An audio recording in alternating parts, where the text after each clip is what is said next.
This video is brought to you by Brilliant. Pick up a new skill or just learn more about things like science, math, engineering, computer science, and so much more thanks to Brilliant's accessible and interactive courses. Try everything Brilliant has to offer for free for 30 days and get 20% off an annual subscription by visiting brilliant.org/skillup. Click the link below to get started or stick around to the end of the video to learn more. Gamers, how is your September treating you? Man, I tell you, I had big dreams to play a whole bunch of stuff this month, but to be honest, Space Marine 2 got its hooks into me so deep that is all I have had time for. The review for that one is finally up, link below the like button, and the reason it took so long is because I just couldn't stop playing it. What a chaser after the likes of Astrobot. Couldn't be more different, but the quality bar stays high. I love to see it. I'm working on some other stuff that's under embargo right now, but later this week, Austin has a very big and very exciting preview drop-in that I know you are going to be interested in. Trust me on that. I can't say when it's live because we're not allowed to, but you may want to hit that sub button and ding that notification bell just to make sure you don't miss it. Anyway, that's for later on, but right here, right now, we've got some gaming news to cover, so let's get to it, shall we? Stu, do the swipe thing, and let's get the show on the road. Last week, we heard from two sources that Destiny Rising was real. The reporting came from a reliable Destiny leaker and was also confirmed by Jeff Grubb. TLDR, it's some version of Destiny, but with some notable differences, one of which being that you're playing as specific heroes as opposed to creating your own character. That's all we really knew as of last week, but we reached out to some sources to see what additional confirmation we could get. One former Bungie employee did agree to talk to us, though we'll keep their identity anonymous as they're not authorized to speak on the matter. They left Bungie some time ago, so their information is not current, but they had first-hand knowledge of the Destiny mobile project, and they confirmed to us that, yep, it's very much real. They say that the project was primarily being developed by NetEase, and only a small number of Bungie staff were actively working on it at that time. Apparently it is, or at least it was, a prequel of sorts, predating the events of the first game. This very much fits with the title Destiny Rising, though to be fair, the term Rising is the suffix of like 85% of mobile games, so that's hardly definitive proof of its prequel status. The game is meant to be very similar to the traditional Destiny experience, but on mobile, and our source tells us that that was one of the key challenges the game was facing during development, as the Destiny-length strikes and missions don't gel with the mobile format that typically prioritizes shorter gameplay sessions. Encouragingly, our source said that it actually plays really well, and they said that it was quite far along some time ago, so it's unclear why the project hasn't been at least revealed to this point. I will stress that this source left Bungie some time ago, so the project could have been completely rebooted since then, but this was the state of things at the time of their exit. None of this is particularly salacious or surprising, mind you. If you doubted that Destiny could be squeezed into mobile, I'd wager you haven't been keeping up with the current state of mobile ports, since games like Ark Survival Evolved or Warframe offer near one-to-one experiences on mobile, albeit with significantly downgraded graphics, and more AAA games are making the jump too, stuff like Death Stranding, Resident Evil 4 Remake, and Assassin's Creed Mirage. Mobile devices can more than handle a pared-back Destiny experience, and I for one would be interested in something like that.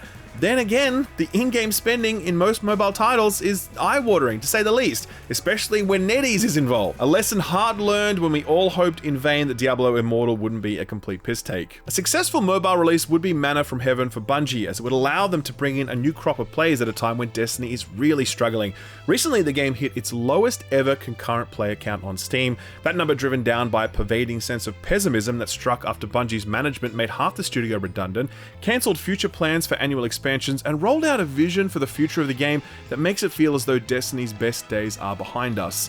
One person is more bullish on the proposed changes though, and that's Bungie's former lawyer, Don McGowan. Writing on LinkedIn in response to a Kotaku article that summarized Bungie's future content plans, McGowan wrote, quote, "Much though it pains me to say this, it appears that Sony's inflicting some discipline on my former colleagues may have forced them to fix the things that were wrong with their game.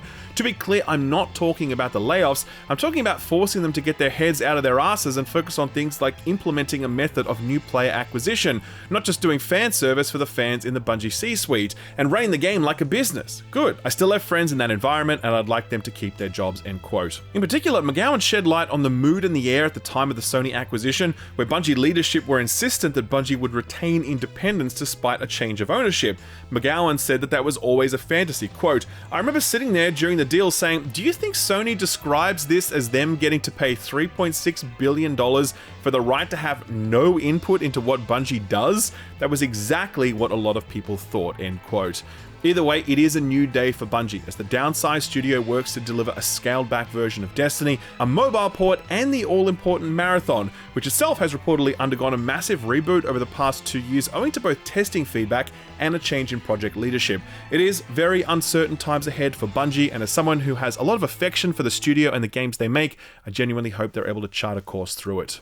From one beleaguered studio to another, DICE has not given up on the Battlefield franchise, and this week we got our first details about the next game in the series. This comes courtesy of Vince Zampella himself, the leading creative behind both Call of Duty and Titanfall back in the day, and now the boss man of EA Studios. Vince all but confirmed that the next game will be in a modern setting, saying, quote, "If you look back at the peak or the pinnacle of Battlefield, it's that Battlefield 3, Battlefield 4 era where everything was modern, and I think we have to get back to the core of what Battlefield is and to do that amazingly well, and then we'll see where it goes from there," end quote. He also strongly suggested that 128 player maps will not be returning. Quote, "Did 128 players make it more fun? Doing the number for the sake of the number doesn't make any sense. We're testing everything around what's the most fun. The maps, once they get to a certain scale, become different. So we're designing something that is more akin to previous Battlefields. I'd rather have nice, dense, really nice, well-designed player spaces," end quote. Could not agree more. 128 players was a good idea in theory, but in practice it actually really sucked. You know what else sucked? Specialists, but thankfully they're gone too. Quote, "It didn't work. It didn't fit. Specialists will not be coming back, so classes are kind of the core of Battlefield, and we're going back to that," end quote. Vince Zampella absolutely playing the hits here in this interview, and you love to see it. He says we will start hearing a little more about the game sometime next year, and I for one am looking forward to that, because I've always had a soft spot for Battlefield, and it'd be nice to see this franchise return to form. Hey, remember how Microsoft keeps sacking staff from their gaming division every few months because massive corporations would rather bank short-term profits than invest in the long-term capabilities of their employees? Well, they're back at it. Phil Spencer this week emailed all Xbox staff to announce that some 650 people would be losing their jobs. He says the cuts are mainly in the areas of corporate and support functions. He said, quote, "No games, devices, or experiences are being cancelled, and no studios are being closed as part of these adjustments today," end quote. Spencer said these cuts are about aligning a post-acquisition team structure. This despite the fact that Microsoft assured regulators that the acquisition of Activision Blizzard King would not result in job cuts. That was always a lie, of course, but an easy sidestep given companies can always argue that they made cuts for this reason or that. Both here and in the past, Phil Spencer has publicly agonized over these cuts, calling them painful but necessary. So it's a little funny then that not 2 days after announcing these cuts, Microsoft announced a $60 billion stock buyback program, in addition to a 10% increase in their annual dividend. $60 billion is just shy of what Microsoft paid for the entirety of Activision Blizzard King, and now thousands of people are losing their jobs so Microsoft can deliver a nice share price bump and dividend payout to hedge funds. Again, never believe CEOs that tell you that cuts like these are necessary. Sometimes it's true, 95% of the time, it is not. Hey, while we're on the topic of Xbox, their new Game Pass standard tier has now launched. That's the one that doesn't give you any day one new releases. We all knew that was coming, but what we didn't expect was that games that were previously released would also be yanked from the standard tier. But that's exactly what's happened. A total of 40 games, including the likes of Diablo 4, Call of Duty Modern Warfare 3, Starfield, and a bunch more were unceremoniously pulled from the standard offering and are now part of the more expensive tiers only. That feels kind of stingy for a company that just announced a $60 billion stock buyback, but hey, what do I know? No word on when these games will be available on the standard tier. Microsoft had previously said that we're looking at a 12-month window, but both Diablo 4 and Starfield have now been out for more than 12 months, and they still got the chop, so who knows what to expect. Here's a really weird story. You know Annapurna Interactive, one of the best indie labels working right now, with an exceptional eye for quality and the willingness to back risky bets? Well, all of their staff just resigned. Like, every single one of them. This reporting comes courtesy of Bloomberg. Annapurna Interactive is a subsidiary of Annapurna Studio, and apparently the staff there have been negotiating to spin the video game publishing label off into a separate entity. These negotiations fell through, and as a result, the senior leadership and all staff, a total of 25 people, tendered their resignation to Annapurna Studio boss Megan Ellison. The staff issued a joint statement that reads as follows, quote, "All 25 members of the Annapurna Interactive team collectively resigned. This is one of the hardest decisions we've ever had to make, and we do not take this action lightly, end quote. While Ellison's statement suggests that she plans to press on and rebuild the company, quote, our top priority is continuing to support our developer and publishing partners during this transition. We're committed to not only our existing slate of games, but also expanding our presence in the interactive space as we continue to look for opportunities to take a more integrated approach to linear and interactive storytelling across film and TV, gaming and theatre, end quote. And look, to be clear, the kind of people who know how to pick games like Outer Wilds, Cocoon, Lorelei and the Laser Eyes, and Kentucky Route Zero don't grow on trees. You can't just replace tastemakers like that. It doesn't work that way. So I predict very dire times ahead for Annapurna Interactive.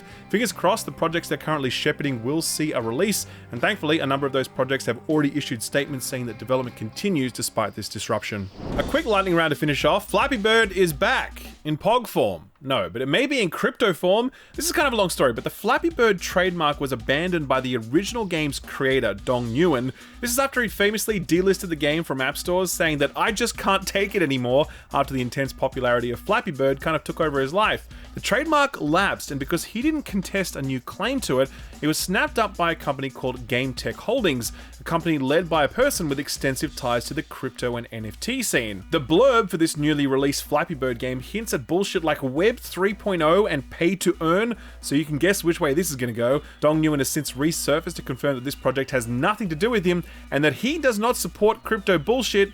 Much respect to him. Ascendant Studios released the very, very ill-fated Immortals of Avium last year, and it sold so poorly that the majority of staff were either laid off or furloughed. It was rough because the game wasn't terrible, it just wasn't great, and nowhere near good enough to justify that $70 price tag.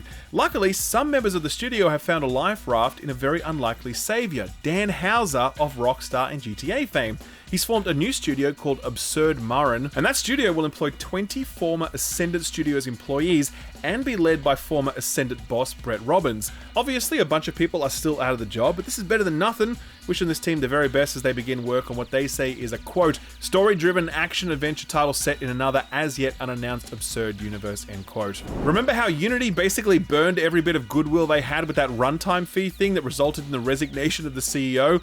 Well, they're walking that back. Over a year later, it turns out that whole thing was for nothing, and the company has announced that they will not proceed with that runtime fee and will look to increase fees elsewhere to shore up their margins. Great job, John Riccatello, another trophy in your illustrious cabinet of baffling and value-destroying decisions. Some rare good news, Tony Hawk and Activision are in each other's DMs. Speaking of Mythical Kitchen, Tony Hawk himself said, quote, I wish I could tell you more, but I can tell you that I've been talking to Activision again. We're working on something, end quote.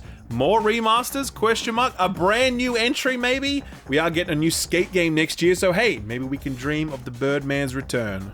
A big win for the Stop Killing Games movement led by Accursed Farms, Ubisoft has announced that both The Crew 1 and 2 will be getting an offline mode, meaning that the games will be playable even without Ubisoft hosting dedicated servers. That's exactly what Accursed Farms wanted, and he put out a statement acknowledging the success of his movement in effecting this outcome. Quote, hopefully this is in response to consumer agencies in multiple countries investigating the legality of them disabling The Crew 1, which was sold as a one-time purchase with no stated expiration date, end quote. Fingers crossed those investigations continue, because if a game like Concord can vanish in 2 weeks and be rendered immediately unplayable after 4 years of development work, obviously the industry is not thinking hard enough about how to not only protect consumers' rights, but also preserve the work of game makers. EA has confirmed that Respawn are hard at work on a third and final Jedi game, marking the end of the trilogy. Please God, let the PC port for this one be something other than a total abomination. And finally, Australia has updated its video game classification ratings. The biggest changes relate to things like loot boxes and gambling, both real and simulated. Basically, if a game has real gambling in it, it's R18 plus restricted. Fair enough. If it has simulated gambling in it, but no monetary reward, then that also gets an R18 plus rating. This means if a game has a casino-style minigame in it, that's 18 plus only, okay? If it has loot box-like mechanics in it, aka actual gambling, then the game gets an M15 plus rating, which is just a recommendation, meaning that kids can still buy them over the counter without a parent or guardian's consent. Fake gambling? No. Real gambling? A-okay. The Australian Classification Board has long been the most laughable entity in the world responsible for classifying video games. it is nice to know they'll hold on to that mantle a little while longer. So what got announced or delayed this week? Well, a while back, Atlus announced a new Persona 5 game, but don't get too excited because it's a mobile game. It's called Persona 5 The Phantom X, and while it looks a lot like Persona 5, it follows a new group of characters and it was designed as a free-to-play mobile RPG, so yeah, it comes with all the stuff you'd expect from that genre. But Atlus is holding a big announcement event for it on the 25th of September at Tokyo Game Show, where they'll probably detail its Japanese release, and maybe a worldwide one too. With the core Persona team working on Metaphor Refantasio, this is probably the closest we're going to get to Persona 6 for a little while yet.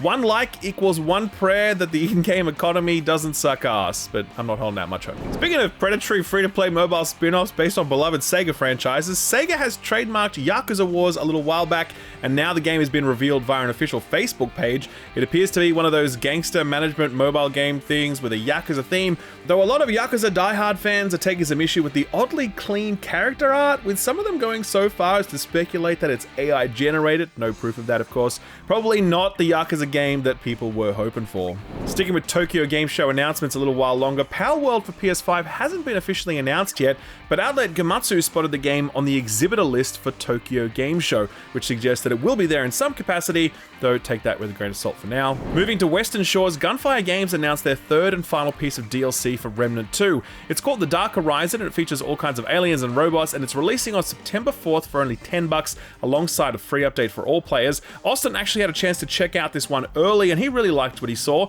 It delivers a new class as well as a one-shot mode that allows you to experience all the game's new content without having to rerun it multiple times, though of course you can still do that if you want to. Gunfire says this is their largest DLC so far, bigger than the two before it, and a nice way to cap off what was a truly great game, one that flew a little below the radar last year given how many heavy hitters were crowding it out. We got a release date for Planet Coaster 2 this week, and it's coming on November 6th. Planet Coaster 1 was of course excellent, and the sequel's big new thing is water park attractions. Let's hope that we don't get another City Skylines 2 situation, because I don't think City Builder fans can take another disaster like that one. And finally, speaking of 90s game revivals, a new Carmen Sandiego game was just announced last week. The reboot is based on the Netflix series, so you'll be playing as Carmen instead of trying to catch her, and it looks to be incorporating a whole bunch of actual spy gameplay on top of the geography and edutainment. This one is being developed by Gameloft in Brisbane, an Aussie studio who's responsible for reviving the Oregon Trail, which seems to be a pretty big part of every American's youth. It also explains why one of the game's exotic locations next to Tokyo, Cairo, and Reykjavik is Brisbane, Australia, or as we like to call it, Bris Vegas. It's a whole thing, trust me. Just one delay announcement this week, and it's for Tales of the Shire, the Lord of the Rings life simulator being made by Weta Workshop. That one was due sometime this year, but it's now been pushed back into early 2025. Not much else to say about that one.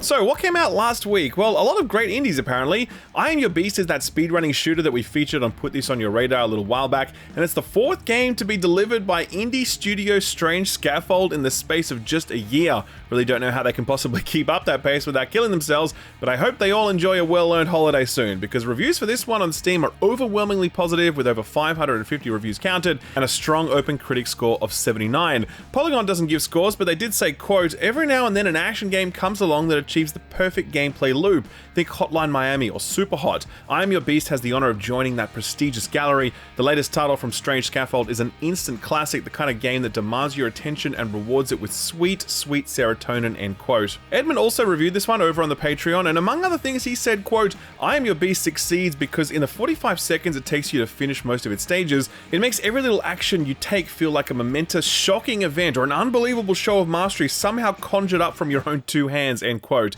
I'm going to go out on a limb and say that Edmond is a fan of this one. I'll drop a link to that right up in the description below if you'd like to read the whole thing. It's free to read for everyone. Caravan Sandwich is another game we featured on Put This On Your Radar last week, in fact. This is the open world exploration game with a van and a cozy post-apocalypse with no combat, and it seems to have landed in that not bad bucket, which is okay. It's very positive on Steam, but the open critic is a little low at 66. Rock Paper Shotgun said of it, quote, "There's some real thought and craft gone into how to create an experience that's a genuinely relaxing, pleasant place to spend time in, while still being nifty and satisfying as a mini open world game. It's a nice time," end quote. That score is dragged down by a number of 4 out of 10 reviews though that just couldn't jive with the gameplay side of things, like that from GameLaster who said of it, quote, "Amazing visuals can't save this game from its boring gameplay, dull characters, and myriad of design problems," end quote. Dead Sprint 66 is that cyberpunk running game from Sumo Digital, who did Sonic and Sega All-Stars Racing. It's got a strong open critic score of 83, but there actually aren't too many reviews up for this one. Over Over on Steam, it's got a very positive rating, and a lot of the reviews are saying that if you like arcade races, this is probably your jam, but there are some problems with the small player base at launch, which makes it a little tough to get stuff done. Maybe look at this one a little more closely if you're at all interested. Yet another put this on your radar pick. Did we ever steer you wrong? I don't think so. It's Hollow Body, the PS2 survival horror throwback that's aping classics like Silent Hill back when it was good. There's a big range of opinions on this one, which has left its OpenCritic score at a strong 78 and its Steam reviews at a very positive rating. VG247 loved this one, scoring it 5 stars and saying, quote, "The dedication to various cult classic horror and sci-fi games only adds to how enamored I was with the game. This is how you make a game heavily inspired by other media while making a whole new experience entirely in a nutshell," end quote. On the other side of the spectrum, CGM said, quote, "The problem is Hollow Body doesn't seem to know what it wants to be. If it had committed to one single style, one source of inspiration, it could have been really interesting. Instead, it's a mishmash of ideas that conflict with each other and make the game mediocre at best and mind-numbingly boring at worst," end quote. Ouch. In the middle though, you got GameSpot, who gave this one a good old 7 out of 10. Divisive games are often the most interesting ones, so if you're a survival horror fan, do check this one out. The remaster of Lollipop Chainsaw came out, but not enough outlets have reviewed it to give it an OpenCritic score yet. On Steam, the reviews are very positive, with around 700 reviews counted. The Pure Xbox did note some big technical issues and bugs before awarding it a 6 out of 10, and some of the reviews on Steam are saying the same thing about the PC port. Digital Foundry are also really down on it, at least according to their most recent tweets, so maybe wait until after they address some of these issues if this is on your wishlist. Marvel vs. Capcom Fighting Collection is the package that collects all the 90s Marvel fighting games as well as the Punisher beat 'em up, and unsurprisingly, it's had a rather excellent reception with a mighty 86 on OpenCritic.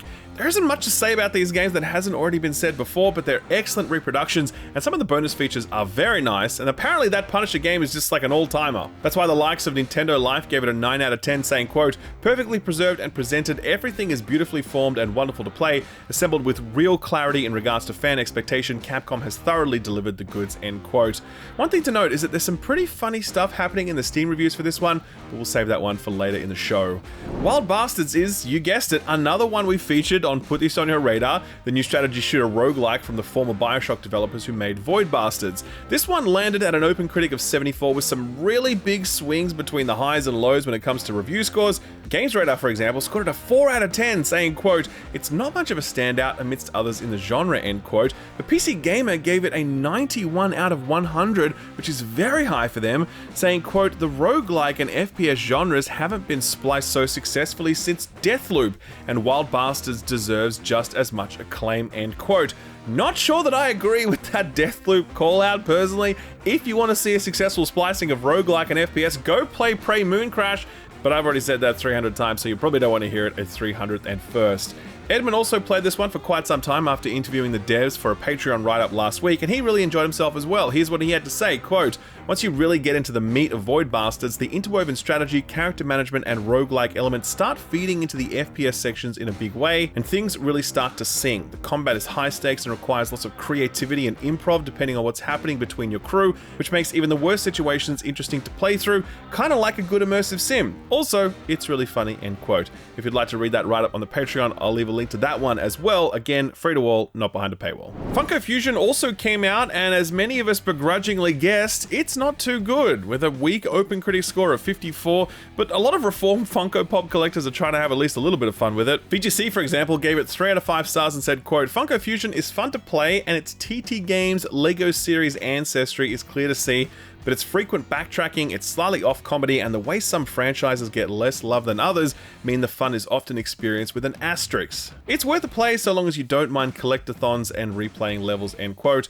Meanwhile, Games Hub gave it the same score and said, quote, "Sometimes a game can be fun without being good, and Funko fits that description quite nicely," end quote. Talk about damning with faint praise. The Final Fantasy 16 PC port just launched as I was wrapping up this script, and there aren't any reviews for that one just yet, so we'll have to wait a little longer for the likes of Digital Foundry to give us the all clear on the quality of the port. And finally, some 2 years after its initial reveal, the Plucky Squire is here. It launched just a few hours ago, and unsurprisingly, if you've been watching my preview coverage, it's really excellent. excellent. A mighty 85 on OpenCritic is nothing to sneeze at. Eurogamer scored it a 4 out of 5 and said, quote, an ingenious puzzle platformer that takes players from a children's book and out into the wider world around it, end quote. But IGN were a little more muted in their praise, scoring it a 7 and saying, quote, The Plucky Squire is a beautiful storybook adventure filled with brilliant wordplay-packed puzzles and clever dimension-hopping mechanics, but it drags on a bit too long after it's already used up all of its best ideas, end quote. Austin reviewed this one as well, and TLDR, he really enjoyed it, but he did feel as though it fell a little short of its potential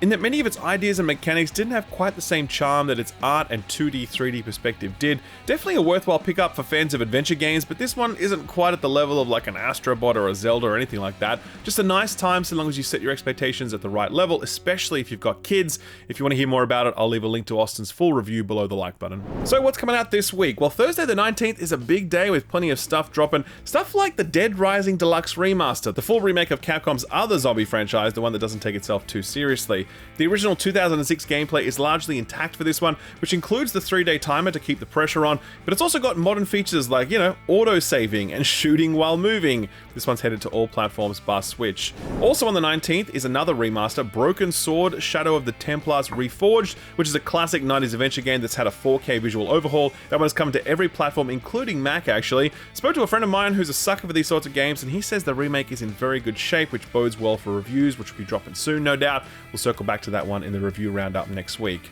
God of War Ragnarok is making its PC debut on the 19th, and it's being handled by Jetpack Interactive, who took care of the first God of War PC port. That one launched in a pretty good state, so hopefully this one will too. Man, it really feels like there hasn't been much marketing for this. I feel like Horizon and Ghost of Tsushima both had a lot more marketing spend behind them before they arrived. I wonder if Sony are finding themselves a little overwhelmed between all this Bungie, Concord, and PS5 Pro noise. Copycat is another game we featured on Put This On Your Radar, and it's out on the 19th. This is the Australian-made indie game that follows a shelter cat as it finds a new home with a kind elderly woman, only to then be completely replaced by a stray cat and left to fend for herself. The cat, that is, not the old lady. There's been a few cat games lately, but this one is pulling on all the emotional heartstrings at once. This one is coming exclusive to PC. Frostpunk 2 is out on the 20th for PC, and this is the sequel to the city builder survival strategy game where you keep people alive during an apocalyptic winter by making questionable moral decisions. This one expands the idea with more opportunities, but also more problems. The first one was an instant classic, so here's hoping the sequel can live up to that very high bar. Karate Kid Street Rumble is throwing Daniel San and Mr. Miyagi into a retro 4-player beat-em-up format that covers the first two 80s films, and they're joined by Ali Mills and Kumiko, who are just as good as beating up Cobra Kai as anybody else. There have been a bunch of these retro beat-em-ups lately, and many of them have actually been pretty good. Fingers crossed this one is too. This one is out on all platforms. Tiny Glade is that cozy castle building game that absolutely exploded on TikTok. It's currently one of the most wishlisted games on Steam as a result, which has certainly helped with its launch day sales. It's literally just about building cute castles, but hey, Unpacking was a game entirely about unpacking boxes and placing stuff in your room, and Power Wash Simulator is literally just spraying stuff with a high-powered hose, so you can never judge how people get their kicks. Jumping over to next Tuesday the 24th, we've got Epic Mickey Rebrushed, which is yet another remaster. This is the Mickey platforming game that was designed by Deus Ex creator Warren Spector and was an exclusive to the Wii. THQ Nordic have pulled this one out of the archives and have given it a refresh for every platform. It's looking lovely, and given the cult classic status of this title, it's nice to see it getting the remaster love. Greedfall 2: The Dying World is entering early access on Steam on Tuesday, which will consist of just the beginning part of the game. This is the sequel to the 18th century RPG that was riffing on BioWare's style, and yeah, look, I'm not sure about this one. I was not at all impressed when I played it at Summer Games Fest earlier this year, and a couple of weeks ago the developers actually went on strike to protest against alleged mismanagement among other concerns at the studio, so things don't seem to be going too great for Greedfall 2. Still, we'll check back in on the reviews next week to see how it goes. I would not recommend pre-ordering this one, just wait to see the reviews. Also out in early access this week is Witchfire, which finally makes the jump to Steam after being an Epic exclusive for the past year. Austin reviewed this one back then, and while he couldn't recommend it owing to a lack of content and polish, he was very bullish about where it would eventually end up. Since then, the game has undergone significant revision and has been massively expanded upon, and it's getting another huge update just in time for its arrival on Steam. If you like shooters like Destiny or Remnant from the Ashes, then I really recommend checking this one out, as it's likely going to ring your bell. It's out out on the 24th, exclusive to PC for the moment. And finally, we've got Ara History Untold coming to PC. This is Xbox Game Studios' attempt at a historical 4X strategy game like Civilization. It's being developed by the studio that did Ashes of Singularity, which was apparently not great, but they've had the better part of 8 years to grow, so hopefully they can make a splash before Civ 7 hits. This is exclusive to PC and will be day one on Game Pass. Hey, and speaking of history and video games out this week, if you're into retro games, maybe put this on your radar.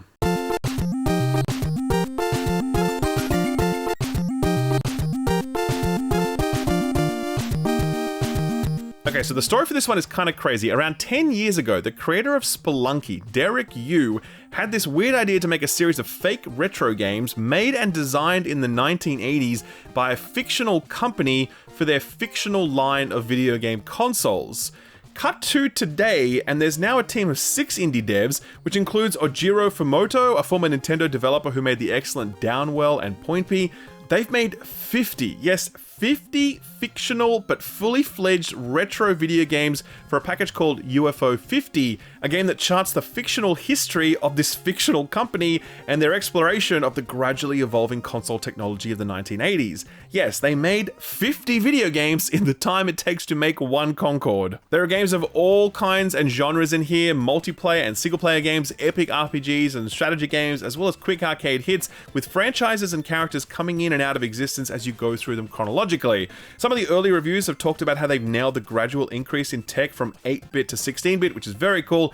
And you gotta think that there's some kind of overarching hidden meta mystery in here, like with Animal Well, right? It'll be out on Steam by the time this episode goes up, so be sure to follow the link in the description to our Steam Curator page, where you can find UFO 50 and all of the other games we've featured in this segment, many of which end up being pretty good, if this episode is any indication. Sort of free stuff time now, and there's some good stuff this week. Right now, Epic are giving away that retro Rugrats platforming game and Super Crazy Rhythm Castle from Konami, but then on the 20th they're flipping over to Toem, a photo adventure, which is a really lovely little indie game about taking photos. Basically, you explore a charming black and white world from a top-down perspective, but you go into first person with your camera to see things differently and capture fun moments. I actually played this one and I really loved it, definitely recommend it. Plus, it's overwhelmingly positive on Steam with an open critic of 80, so you don't have to take just my word for it. Joining it is The Last Stand, which is an isometric zombie shooter roguelike. This one seems like a nice freebie if you need to work out some issues on some undead hordes, but can't afford the Dead Rising remaster. Jumping over to PlayStation Plus, we've got the extra and premium tier refreshes here.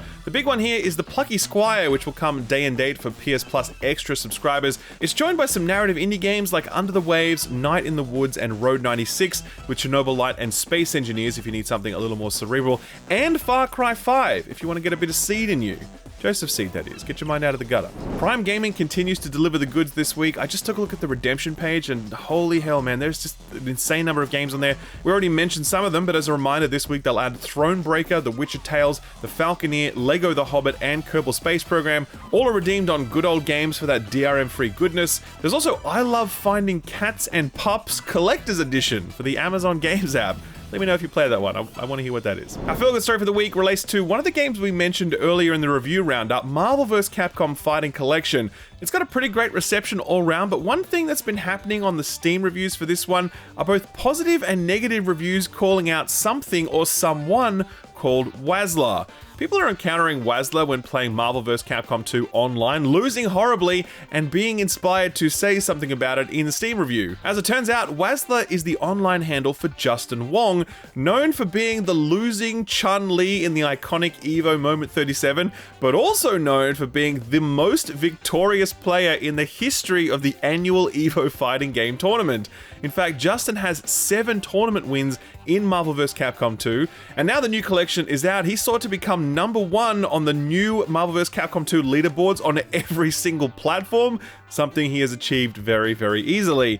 Most people who mention Wazzler are taking it as a point of pride that they lost to the all-time champion for this game, though at least one person has refunded the game on Steam, saying, quote, "Pro fighters ruin the game for me," end quote. I say, challenge yourself, be glad you did your best, and be thankful to have been beaten by the best. Alright, ladies and gents, that's all we got for you today. Like I said, be sure to subscribe and ding that notification bell because we've got a huge preview dropping this week and you don't want to miss it. If you enjoyed this video, we'd love it if you could drop it a like. That's what keeps us going around here, so we always appreciate that little thumbs up. Have yourself a great week. Take good care of yourself. Thanks for watching, and a big thanks to this video sponsor, Brilliant.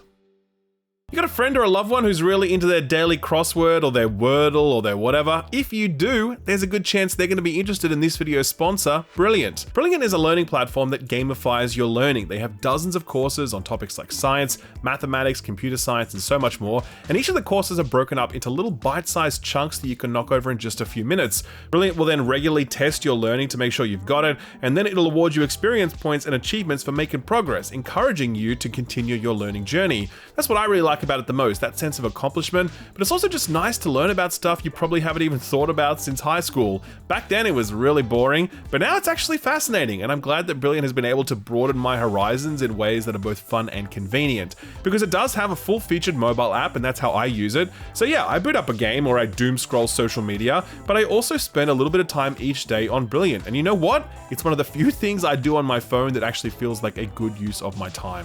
Brilliant may be something that you're interested in, or maybe your mum or your dad or your grandma or your best mate are the kind of person who crushes it at trivia night and they have an unbroken 400-day Wordle streak.